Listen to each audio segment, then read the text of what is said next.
Our story begins with a fundamental shift, a pivot from chasing herds to planting seeds that rewove the very fabric of human time. Imagine a morning 8 millennia ago. In a mud brick hamlet by the Tigris, a woman smooths a damp clay tablet. The air is alive with the scent of wood smoke and the sound of goat bells. This is the dawn of settlement. Farming anchored humanity to the land. With surplus came growth, and villages soon knit themselves into towns. Along the great rivers, a new order emerged. Fields fed granaries, granaries fed rulers, and rulers forged the world's first states. With this stability came new tools of control. Writing systems tracked the harvest.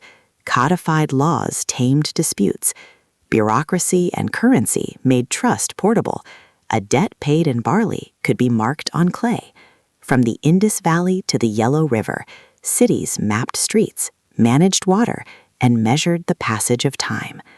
But what holds strangers together long enough to build a world? In the middle of the first millennia before the Common Era, an era we call the Axial Age, thinkers across continents began to ask, what is just? What is sacred? Their answers became the moral compass for entire empires. Soon, a web of roots stitched these worlds together. The Silk Roads crossed arid basins, and monsoon winds powered trade across the Indian Ocean. Trans-Saharan caravans moved not just salt, but stories. These arteries of commerce carried migrants and microbes, raising some empires and toppling others. Knowledge itself became cargo, as paper, gunpowder, and the compass slipped between cultures, turning insight into power. Then the world turned on an oceanic axis. Ships charted new courses, looping the Americas, Africa, Europe, and Asia. The Columbian Exchange swapped crops,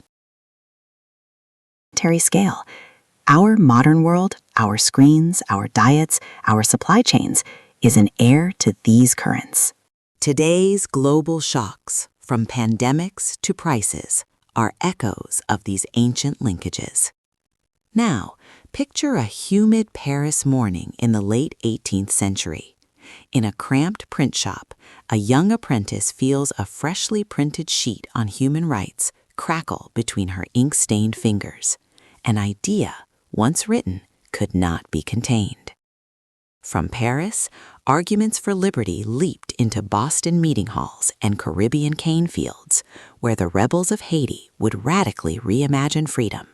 The right to rule moved from palaces to the people. Then, steam, coal, and iron rewired life itself. Coal became a second sun, powering factories that swelled into cities, pulling in workers from far and wide. Machines multiplied cloth, schedules conquered sleep, and iron hulls replaced wooden masts. This new industrial power fed empire, and empire in turn fed industry, binding the planet in a new, unequal web. Who belonged to the nation, and who paid the price? A decision made at a loom in Manchester could set lives in motion at a port in West Africa. When these pressures broke, the world convulsed. 2 world wars shattered old empires and old certainties. Across Africa and Asia, one flag was lowered at dusk, and a new one was raised at dawn. The Cold War that followed froze borders, but it could not stop the flow of trade, science, and culture. Then, globalization and the digital revolution accelerated everything. Today, supply chains, social feeds, and migration braid our fates together as never before. As code reshapes our work and genome editing promises new cures, we face the same timeless crossroads of power and belonging. This history matters. It echoes in our policies, our classrooms, and our kitchens. It shapes how we vote, how we heal, and how we see one another. It is the memory that steers our future.